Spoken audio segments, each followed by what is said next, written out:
I 27, F, have been with my husband, 29, M, for 5 years, married for 3 of those years. Our marriage was perfect and we were so happy.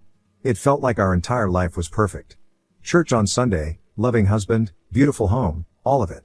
A few months into our marriage I became pregnant and my husband and I were overjoyed and so was the rest of our family. My husband was especially happy after finding out our baby was a boy, as he'd always told me he wanted at least one son. I even started to try to attempt to repair my relationship with my mother so our son could have a relationship with his grandparents. I had originally cut off most contact with my mother due to how she treated my brother when he married his husband, though my brother said he was alright with my decision to try to get her back in my life since he still has love for her and my baby was her first grandchild. However, our son ended up stillborn, and it broke me. I fell into a depression and even at one point considered taking my life, but my husband was there for me during all of it and we got through the grief. Our marriage felt stronger than ever and life started slowly feeling beautiful again, even if it no longer felt perfect. About 5 months ago I found out I'm pregnant again, and then found out soon after that we're having triplets. My husband and I were over the moon and he was the most doting and loving husband. Since we had always said we wanted 2 to 3 children, we agreed we wouldn't try for any more children after this. Because of our and our family's excitement for the triplets, we decided to throw a baby shower and gender reveal party. We trusted my brother with the genders of the triplets and he bought some confetti cannons with the colored streamers inside. The baby shower went wonderfully with my parents, in-laws, my brother and his husband and their daughter, and tons of friends and extended family. It was like a dream come true and I was so excited for the gender reveal. I don't care what the gender of our babies was, I just wanted healthy little babies, but my husband was clearly excited for potentially 3 sons. When the time came, me, my husband, and my brother all shot a confetti cannon and all 3 shot out pink confetti. I was so excited and so was my brother, but my husband screamed at the top of his lungs and hit the table in front of us, hitting it so hard that it actually broke. He screamed at me that I was supposed to give him at least 1 son because I killed his first one. That's when I burst into tears. I had been so broken up about our son's stillbirth and a part of me had felt it was my fault, and now he, my husband, was, the love of my life, telling me that it was. My brother immediately stepped in and tried to get my husband to calm down, but my husband shoved my brother, so my brother instead pulled me inside where I cried in the living room while my husband's mother tried to calm him down. I could hear him screaming outside about how 3 daughters is too many, how he doesn't want 4 kids but he also wants a son. Ever since that moment my husband has hardly talked to me. He's been sleeping in the guest room and when we do interact he's clearly upset and mad and tries to argue with me. I tried to talk to him about it and asked about how he'll be with our 3 daughters, but he spat at me and told me he will provide them shelter and food but he isn't interested in daughters and doesn't plan to have a close relationship with them. That sealed the deal that I want to divorce him and I cried myself to sleep last night. Earlier today I confided in my mother and Mill about all this but they told me I can't divorce my husband just because he wants a son.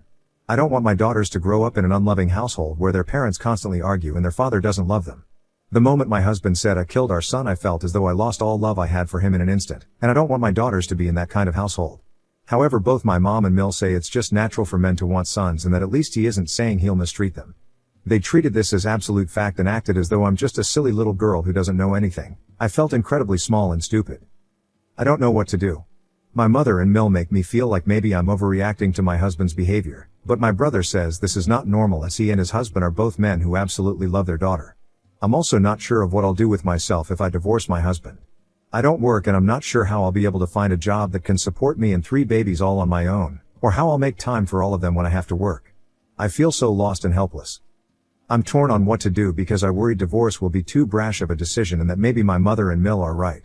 Ida? What should I do? Update 1. I didn't expect to have an update so soon, but after reading everyone's comments I decided to take action immediately and went to my brother's house. We talked for hours through the night and came up with a plan. I am going to divorce my husband. He's shown the kind of man he is and I don't want to live in or raise daughters in that kind of environment. I'm going to move in with my brother and Bill during all this. He and his husband have a nice, large house where I can have my own room and a nursery for the triplets. I originally worried that perhaps myself and 3 babies would be overwhelming or a burden to him and my Bill, but they assured me they would love to have us here. I knew everything would be okay when my brother even offered to have a baby monitor put in their bedroom so he could help if more than one of the triplets woke up during the night. My Bill has a nice, high-paying job and my brother works from home, so I will have a stable environment and my brother will help with his nieces. My own niece is excited for us to live with her. The current plan is I will live with my brother and Bill for a while, and once my babies are old enough where I feel comfortable putting them in daycare, which my Bill has offered to pay for, then I can try to find a job of my own where I can save up money and eventually move into a nice place of my own with my daughters. I'm so thankful for my brother and Bill, they truly feel like angels. My brother and I are also going to go no contact with my mother. My brother and I discussed her behavior with us growing up, how she treated him when he came out and also got married, and how she's treated me these past few days. We decided this was the best course of action as we've given her many chances in our lives to become more stable and kind, but she's always refused them, and we want our daughters to grow up with a loving family.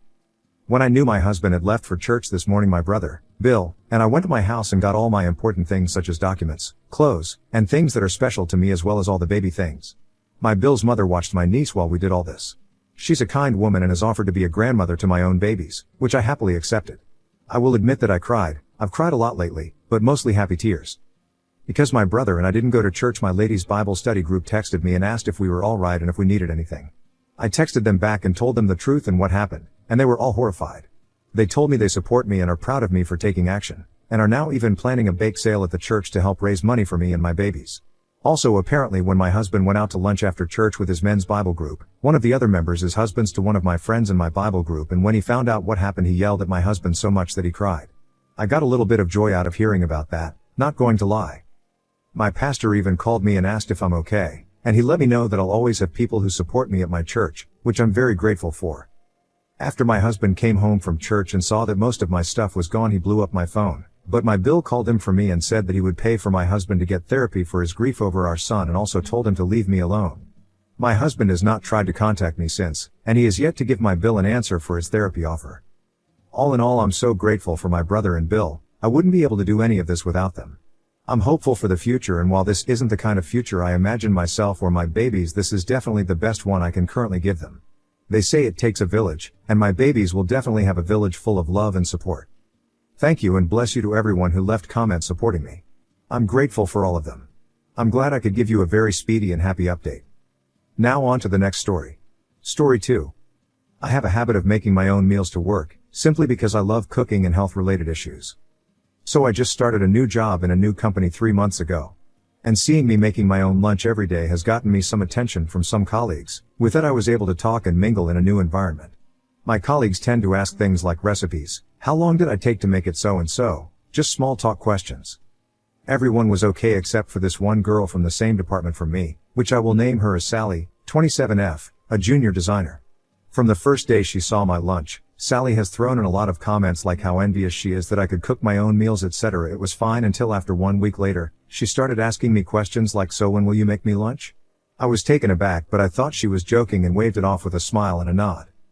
After that, at least once a week, Sally would ask me the same question again, and sometimes she'd even say things like, you still owe me a lunch made by you, or she'll whine about me not wanting to cook for her. I've kindly turned her down every time she brings up about this issue. Last Monday, she offered to pay me if I make her lunch, for $3. I told her no again and she was visibly upset. She told me it's not that hard to make her lunch since I'm already cooking for myself every day, single, and I am being unsociable and unfriendly by not making her food. Since then, she has been passive-aggressive towards me, as well as not willing to cooperate at work when I hand her new tasks. It has made me feel bad about it and I have no idea how to go about this. Should I have just made her lunch just to keep the peace? This feels horrible and I don't know how to deal with it. Frown. Edit. After reading all your comments, I think I will try to talk to Sally about this. If that doesn't get through, I'll have to discuss this matter with a same ranking colleague or my supervisor. Verdict, not the a-hole. Comments where Op has replied. Winter_raisin_591. NTA, tell her you are under no obligation to cook for her or anyone else. Full stop. I also suggest registering a complaint with HR before she turns this into something else. OP, I've told her that before, but she'll go all pick-me-up girlish saying things like, but your food looks so good, it's honestly driving me crazy, especially now that her attitude has flipped 180 degrees after I turn her down for 3 months. Frowns. Update 1. Not sure how do I post an update, so I will just write it out on my own profile. First off, I would like to clarify some details I left out in my previous post. You can skip this if you don't really bother with the deets. For those who said Sally is flirting with me, I am 26F and Sally is anti-LGBTQ, so I think flirting is highly impossible. For those who asked about my job, I work in a design agency as a senior designer. Sally is my work junior. I work closely with the juniors as I oversee their work. Also, I am actually from Southeast Asia. I used USD in my previous post was because Sally legit told me $3 because USD is 4 times more than our currency. Somehow she believes it sounds nicer. So after reading most of your comments, I have gave it a long thought about how I want to approach this issue. With that, I decided to not make lunch today and bring Sally out for lunch as to confront her about this whole lunch thingy privately. I offered to pay for her lunch on the condition I picked the venue, and she was quick to agree, and her attitude went back to how it was before I declined her request. Which I find it weird, but yay, I was first relieved that at the least I could talk to her about things and hoping I can iron this out on my own. That 40 minutes of my life felt like hell. I brought up the issue of me not being comfortable with her recent attitude and her requests after we have ordered our food. The whole time I was talking to her, she either zones out or just retorts with why? Or why not? Here's a little snippet of how our conversation went. Me, Sally, your constant pestering about how I should make you lunch is making me uncomfortable. I'd appreciate if you'd stop that. Sally, why? Me, I mean like, I don't cook for anyone other than myself. Sally, why? Me, because Sally, I'm your colleague, not her BF or mom or family. Sally, but I don't see why you couldn't make me lunch just once. I'll pay you double this time. It felt like the conversation was going nowhere. The rest of lunch was filled with awkward silence. Sally would just sit there and stare at me without saying anything, and I'm not sure if it's just her zoning out or she's somewhat pissed at me. She didn't even apologize, not once. The whole thing made my stomach feel weird, like something is grabbing my guts and twisting them around. The tension between us was awkward even the whole way we walked back to the office. Another senior designer, Mark, took notice and he pulled me away to talk about work. Sally gave me one more look and walked to her seat. Mind you, up till this point I had never talked to anyone in the company about Sally and things she had told me. I was brought into a breakout room. Mark went straight to the point. Did Sally ask you for something ridiculous or weird? Turns out, some people in the office were unhappy with Sally and her little antics. She once pestered a colleague into buying her souvenirs, as this colleague does a lot of work traveling. In meetings, she would zone out when people are talking to her and she would always shift the weight to someone else, e.g. well, we have 30 so there's nothing to worry about. Also, a few times she'd take bits of food off guys' plates like fries and would giggle if anyone tries to tell her off.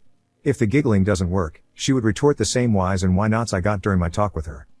Mark suggests I should make arrangements with my supervisor to talk about it. They have all done it earlier this year and that stopped her from doing what she did to them. Well, most of them. She still zones out in meetings or mid-conversations. I thanked Mark for his suggestion and decided it was a necessary next step. I have told my reporting manager about the gist of things, and I will be having a meeting with him tomorrow to give him more in-depth details. Somehow, it's assuring to see he actually had to massage his forehead, followed by a long sigh when I mentioned Sally's name. I hope things will get better after this. P.S. As I was typing this, I couldn't help but think back on some of Sally's behavior towards me throughout these 3 months, and at most times it is weird and I'd what to make of them. Maybe I'll make a separate post about it if anyone is invested. Haha. Update 2. Not sure if anyone considers this an update, but I just want to write this out. I've talked about the whole Sally thing with my friends over Discord last night while we were playing games. Apparently, some of my friends attended the same art school as Sally and was at one point sharing the same few classes. This is quite a famous art school in my country. If you tell people you are a designer, people's first guess would be you've studied there. From what I've gathered from my friends, in short, they describe Sally as a person with bad social skills but is naturally gifted in design. She doesn't talk much, but whenever she decides she wants to be friends with you, she could only spout questions that are uncomfortable to most people. In one instance, Sally asked a classmate why did her parents get a divorce. With such, they've concluded she has bad social skills, but they have never seen her reacting negativity when people don't respond to her. They were shocked when I told them she was being uncooperative at work. Also, according to them, Sally behaves in a way that suggests her parents shield her from the world a lot. She's unaware of many things that's deemed common sense for most. She once became paranoid because she learned about scams in college and believed by picking up one phone call from a stranger would land her in a lifetime of debt. She's also very insecure about many things, e.g. her looks, her weight, relationships, etc. At the end of the day, they didn't know much about Sally personally because back then they thought she was nosy by always asking people very personal questions. However, Sally does have a few friends in college. With this in mind, I recall how Sally asked me weird questions such as my salary as well as me joining the company as a senior despite her having more work experience than me, as well as trying to dump her relationship problems on me. Maybe it is her attempt in trying to be friends with me? Now that I think about it, she needs some sort of professional help more than discipline for her actions. Comments where Op has replied. Kithif Axel, she definitely has some social issues and probably needs therapy, but her behavior goes beyond just not understanding social cues. She may be neurodivergent, I'm neurodivergent myself, and her parents protecting her has stunted her development greatly, but that's not an excuse for breaking boundaries continuously and only stopping when a higher up is brought in. She must be an amazing designer to still have a job after all the things she's done and how she just doesn't seem to contribute to the team. She sounds like a nightmare to deal with, honestly. OP, yes, she does do good work, and I do realize her behavior, it's not something you'd see every day. I've suggested to my supervisor that if it's possible for the company to kinda talk her into getting professional help, since we do have this benefit called mental health claims. Nonetheless, I do hope for the best for Sally. Unfortunately, I have no means nor the ability to help her. Final update. Hello everyone, this will be the final update. Took me a little while to write this post because I was busy at work. First of all, I'd like to thank you internet strangers for all the advice and similar experiences. It helped me a lot with navigating the situation as a whole. However, I'm still baffled by such behaviors ESP in a work environment where I was taught people are professional there. Anyways, on to the main topic. I had my meeting about the issue I had with Sally first thing in the morning. I told my manager that the main problem is work, about how uncooperative she was with me. It didn't take long for him to link this whole thing back to Sally making unreasonable requests for colleagues again. He didn't exactly tell me what the company would do at the time but mentioned that the company would take appropriate measures in regards to this. Soon enough, an email was sent to Sally with all the senior designers CC'd in. In short, Sally will be put into probation as well as having a 30% pay cut, and she has been assigned to a more stern and experienced senior designer. I heard she's really scary, for work evaluation. Sally only gets one more chance to keep her job. One more of those requests from her after this would result in termination. Sally started kicking and crying upon reading the email as she yelled, "It's not fair." Repeatedly. Everyone looked at Sally briefly and went back into their own businesses. I saw some colleagues put on their earphones and raising the volume, some put on earplugs, and the ones sitting near her would just walk away with their laptops. No one consoled her, everyone just pretended she wasn't there. It felt as if I was watching a movie at this rate. Still a little worried that Sally would do something to me, I asked Mark if he could sit with me during lunch in case Sally tries anything. I'm not sure if Mark meant it as a joke or what, but he said, "No worries, she's not smart enough to link this back to you." Lunch since that day has never been so peaceful, and I'm looking forward to more peaceful lunches as long as I'm with this company. Comments where Op has replied. A few creeps, great job seeing this through till the end. You improved your and all of your co-workers, and superiors, work environment and mental health by leaps and bounds. I honestly wish the same for Sally. OP, I do hope Sally understood what she's doing is not okay and improve herself. Though, I wouldn't see myself interacting with her anytime soon outside of work-related matters.